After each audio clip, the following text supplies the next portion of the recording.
नमो नमः। मैं Julie Bharti, Bharti madam classes channel पर आप सभी का हार्दिक स्वागत है।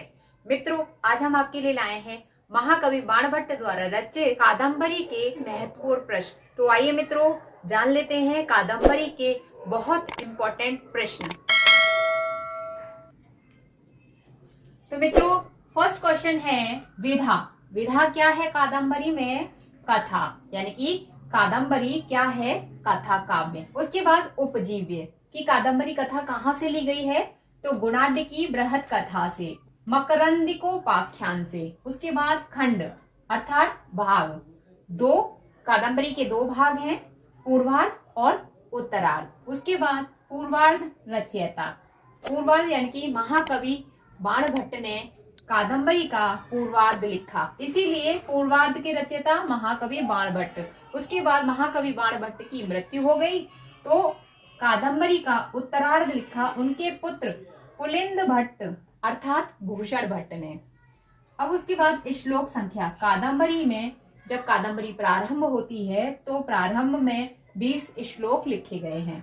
उसके बाद कथा वर्णन, कादंबरी में प्रेम वर्णन दिखाया गया है।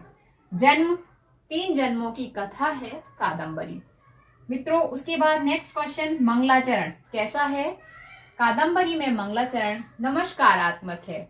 उसके बाद मंगलाचरण में स्तुति किसकी हुई है? त्रिगुण स्वरूप अजन्मा परम ब्रह्म की स्तुति की गई है। ठीक है, बाणभट्ट ने त्रिगुण स्वरूप अजन्मा परम ब्रह्म को नमस्कार किया है। उसके बाद मंगलाचरण में छंद, तो मंगलाचरण में कादंबरी के मंगलाचरण में छंद है वंशस्थ छंद।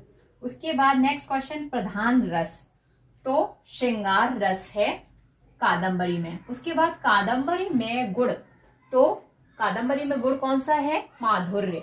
रीति कौन सी है? पांचाली। प्रमुख नायक कौन है? चंद्रापीड़। प्रमुख नायिका कौन है कादंबरी की? कादंबरी ही है। उसके बाद नायक यानी कि एक और नायक कौन है चंद्रापीड़ के अलावा? पुंडरीक। उसके बाद नायिका, एक और नायिका कौन है? वह है महाश्वेता। उसके बाद कादंबरी शब्द का अर्थ। मित्रों, बहुत इंपॉर्टेंट है, ये क्वेश्चंस पूछे ही जाते हैं।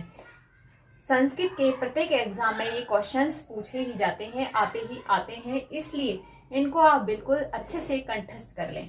कादंबरी शब्द का अर्थ मदिरा होता है और कादंबरी की माता का नाम पूछ लिया जाए तब भी मदिरा ही है।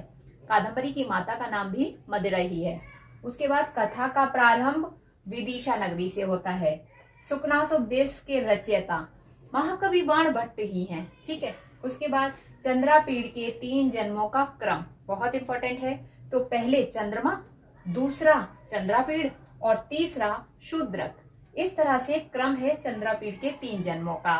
कौन कौन सा? पहले चंद्रमा, दूसरा चंद्रापीड़, तीसरा शूद्रक।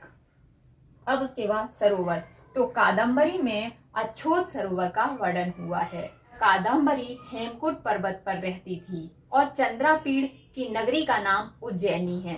चंद्रापीड़ के पिता का नाम तारापीड़ है और चंद्रापीड़ के माता का नाम विलासवती। कादंबरी की माता का नाम मदिरा है और कादंबरी के पिता का नाम चित्ररथ और विदिशा नगरी वेत्रवती नदी के पास है। एक तोते से कथा शुरू हुई है, प्रारंभ हुई है 3 जन्मों की। जो वृक्ष दिखाया है वो है शालमली वृक्ष। महर्षि जावली का आश्रम है और आश्रम का नाम है जावली आश्रम। महर्षि जावली हारित के पिता हैं। तो मित्रों, आपको कादंबरी की धड़ाधड़ प्रश्नोत्तरी कैसी लगी? हमें नीचे कमेंट बॉक्स में कमेंट करके अवश्य बताएं। अगर पसंद आई है, यूजफुल है तो एक लाइक करें, इसे अपने फ्रेंड सर्कल में शेयर करें जिससे कि उनकी भी एग्जाम की तैयारी अच्छे से हो पाए। मित्रों, चैनल पर पहली बार आए हैं तो संस्कृत पढ़ने के लिए, संस्कृत के गीत, मंत्र, श्लोक, कथा, कहानी सुनने के लिए, सिलेबस की कथाओं को सामान्य भाषा में सुनने के लिए भारती मैडम क्लासेस चैनल को सब्सक्राइब करें। बेल आइकन बटन दबाकर ऑल पर क्लिक करें जिससे कि हमारे नए क्लासेस के नोटिफिकेशंस आप तक पहुंच सकें। तो मित्रों, स्वस्थ रहिए, मुस्कुराते रहिए, पढ़ते रहिए, पढ़ाते रहिए, सबको करके दिखाते रहिए और अपना अनुभव बढ़ाते रहिए। आज के लिए इतना ही। तो मित्रों, क्लास देखने के लिए बहुत बहुत धन्यवाद।